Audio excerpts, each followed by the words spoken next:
आत्मनमस्ते सर्वांना. मी सुशीला विश्वनाथ कार्लेकर ठाण्यावरून आहे.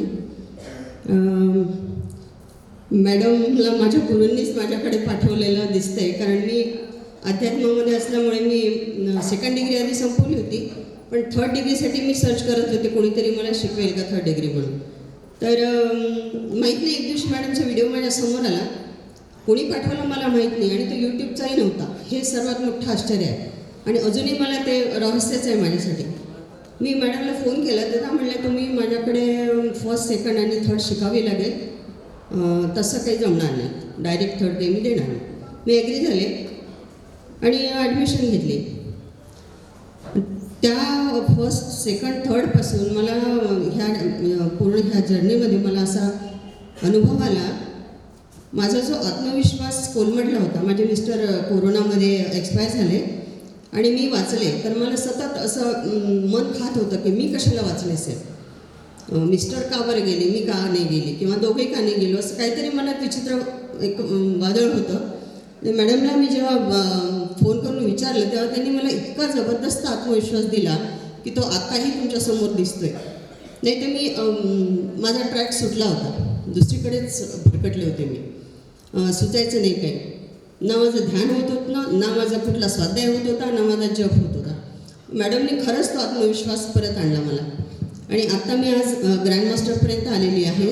अजूनही त्या मला आत्मविश्वास देते. आत्ता मॅडम थोड्या वेळापूर्वी बोलल्या की काही प्रॉब्लेम्स राहिलेले आहेत आपले, ते सुद्धा सॉल्व्ह होतील. आणि खरंच मला आत्मविश्वास आहे की मॅडमच्या मुखातून निघालेला तो शब्द खरंच खरं होईल. आणि असे गुरु मिळण्यासाठी मी त्या ब्रह्मांडीय ऊर्जेला खूप खूप धन्यवाद देते, आणि मॅडमलाही खूप खूप धन्यवाद देते. कालचा माझा एक छोटासा अनुभव सांगते, कारण बऱ्याच जणांना वेटिंगमध्ये आहे सांगायसाठी. काल मी ग्रुपवर टाकलं, माझं इकडनं मला दाढ येते आहे, अक्कल दाढ आता येते आहे मला, ती अर्धीच आलेली आहे, अर्धी 1/4 अजून बाकी आहे. ती खूप त्रास देते, मला खाता येत नाही 8 दिवसापासून, आणि इकडनं माझं रूट कॅनल झालेलं आहे. तर मी काल ग्रुपवर टाकलं की मला आता उद्याच्या प्रोग्रामला जेवावं तर लागेल, तिथे तर काही असं पातळ वगैरे मिळतं की नाही शंकाच आहे. म्हणून मी सर्वांना म्हटलं की मला रेकी द्या. तर कालपासून आज आत्तापर्यंत काही दुखलं नाही. मी व्यवस्थित चहा वगैरे पिला, जेवले सुद्धा. आणि रात्रीचा प्रसंग आहे, मी 9 वाजेपर्यंत ड्रायव्हरला रेकी दिली होती की ड्रायव्हर 9 वाजेपर्यंत येईल, आणि मला जरा उशीर झाला, म्हणजे 9-10 वगैरे झाले असते. तो ड्रायव्हरचा फोन आला की मी येऊ शकत नाही. मी म्हटलं झालं आता आपलं कल्याण, आता काही आपण पोचू शकत नाही कार्यक्रमाला वेळेवर. तर सांगण्याचा उद्देश असा की ड्रायव्हर तर आलाच नाही, मी अकोल्याहून रिक्षाने आले, तो काही आला नाही. तो 9पर्यंत बरोबर तो तयार होता. म्हणजे मॅडम जसं म्हणतात की ग्रँडमास्टरचा शब्द खरा होतो. मी लिमिट ठेवली होती की 9 वाजेपर्यंत, तोपर्यंतच तो अवेलेबल होता, त्याच्यानंतर तो मला अवेलेबल होऊ शकला नाही. असे हे छोटे छोटे अनुभव आहेत. आता माझ्या पायाचंही तसंच आहे. मॅडम म्हणतात की तुम्ही उद्या चढू शकता. रेकीची इच्छा असेल की आपण ट्रेकिंगला जाऊ शकू वरती म्हणून. मॅडमने मला घरी सांगितलं की तुम्ही चढू शका.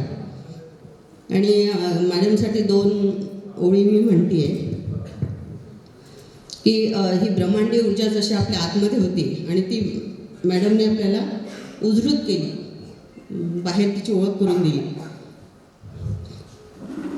पायो जी मैंने राम रतन धन पायो, पायो जी मैंने राम रतन धन पायो, वस्तु अमोलिक दी मेरे सतगुरु, वस्तु अमोलिक दी मेरे सतगुरु, दिन दिन बढ़त सवायो, पायो जी मैंने कृपा कर अपनायो, पायो जी मैंने राम रतन धन पायो.